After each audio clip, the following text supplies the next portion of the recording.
আজকের ভিডিওটি চাঁদ রাতে আমরা কোথায় ছিলাম, দেন ঈদের পরের দিন আমরা কোথায় ঘুরতে গিয়েছিলাম সেটার উপরে ছোট্ট একটি ভিডিও ক্লিপ তোমাদের সাথে আমি শেয়ার করব। আশা করি তোমাদের ভালো লাগবে। এটা হচ্ছে আমাদের প্যান্থার, দেখতে সুন্দর না? কালো হলে কী হবে, খুব সুন্দর দেখতে। আর এদিকে হচ্ছে শেষ রোজার ইফতারটা আমরা মুন্সিগঞ্জে আমার ছোটো ভাইয়ের বাসায় করলাম। তারপর তো শুরু হবে রমজানের রোজা শেষে এলো খুশির ঈদ, তাই না? তারপর সেখানে অনেকটা রাত পর্যন্ত থেকে আমরা সেদিন রাতে ঢাকায় ব্যাক করলাম।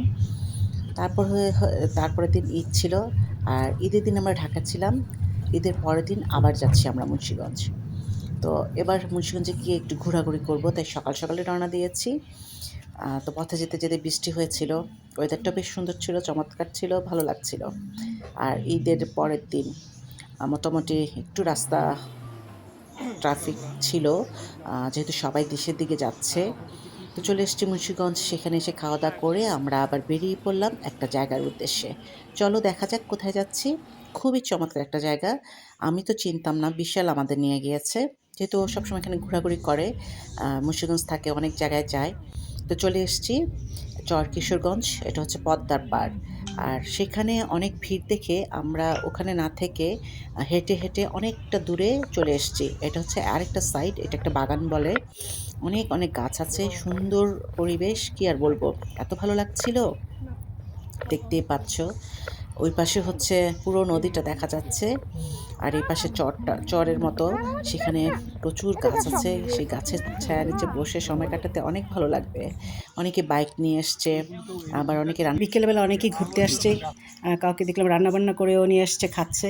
তো আমরা ঘুরে ঘুরে দেখছি, যে যার মতো করে ছবি তুলছি, খুব ভালো লাগছিল। আর এই যে দেখতে পাচ্ছ অযত্নে বেড়ে ওঠা ঘাস ফুলগুলো শুকিয়ে গেছে। তো অনেকে আস্তে আস্তে এখানে এই সাইডটাতে আসতেছে। তো আমরা ঘুরে ঘুরে দেখছি, খুব ভালো লাগছিল। আর এরকম পরিবেশে প্রাণ খুলে গলা ছেড়ে গান গাইতে ইচ্ছে করে, তাই না? তো আসলে যখন কি হয়, কোথাও যাই না, গানগুলো সব ভুলে যাই, কোনো গানই মনে থাকে না। পরে হঠাৎ করে হুটহাট করে একটা গান মনে পড়লো, আর একটু একটু করে গাওয়ার চেষ্টা করলাম। আর প্রকৃতির কাছে গেলে তো আমি এমনি নিজেকে হারিয়ে ফেলি, খুবই ভালো লাগে। ইট পাথরের নগরে, তাই তো আইলাম সাগরে। খুব সুন্দর একটা বিকেল, একটা সন্ধ্যা আমরা কাটিয়েছি, আলহামদুলিল্লাহ। মন বসে না শহরে, ইট পাথরের নগরে, তাই তো আইলাম সাগরে, তাই তো আইলাম সাগরে। আমরা বিকেল 4:30টার দিকে গিয়েছিলাম, রোদ ছিল, এই সময়টা কিন্তু পারফেক্ট সময়। তারপরে হচ্ছে সন্ধ্যা পর্যন্ত থেকে একটু গোধূলি লগ্নটা দেখে আসবো। একটু সকাল সকাল গেলে কি অনেকটা সময় থাকা যায়, আর ঘুরেও দেখা যায়। আবার বেশি দুপুরবেলা ভালো লাগবে না, এই 4টা 4:30টার সময় একটু রোদটা হালকাও ছিল, বাতাসও ছিল। এই ঝিনুক ফোঁটা সাগর বেলায় আমার ইচ্ছে করে,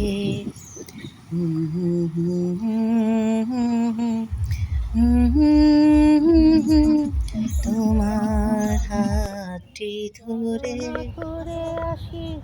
আর এখানে কয়েকটা ভাইয়া ওরা হচ্ছে বাইক নিয়ে এসছে। তো আমি বাইকের পাশে দাঁড়িয়ে ছবি তুলছিলাম। তো একজন এসে বলল যে আপু, বাইকেও চড়তেও পারেন, কোনো সমস্যা নেই। তো যেই বললো, আর আমি আর তোমার ভাইয়া তো বাইকে চড়ে বেশ একটু অভিনয় করে নিলাম, আর খুব সুন্দর একটা গান গেয়ে নিলাম। আবার এলো যে সন্ধ্যা, শুধু দুজনে, খুবই জনপ্রিয় একটা, খুব সুন্দর একটা গান, খুবই পছন্দের একটা গান। তো বললাম না যে আমরা সবাই খুব সুন্দর একটা সময় কাটিয়েছি। এখন গোধূলি লগ্ন, মানে এই সময়টা এত চমৎকার লাগছিল, সূর্যটা ডুবে যাচ্ছে। তো আমি দূর থেকে একটা শট নিতে পেরেছি।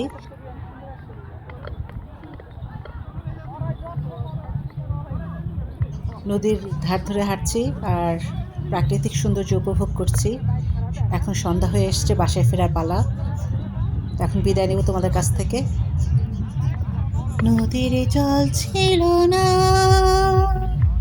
ও নদী, নদীর জল ছিল না, ছিল না, ছিল শুধু ঢেউ। আমার একটা নদী ছিল, জানলো না তো কেউ, এইখানে এক নদী ছিল।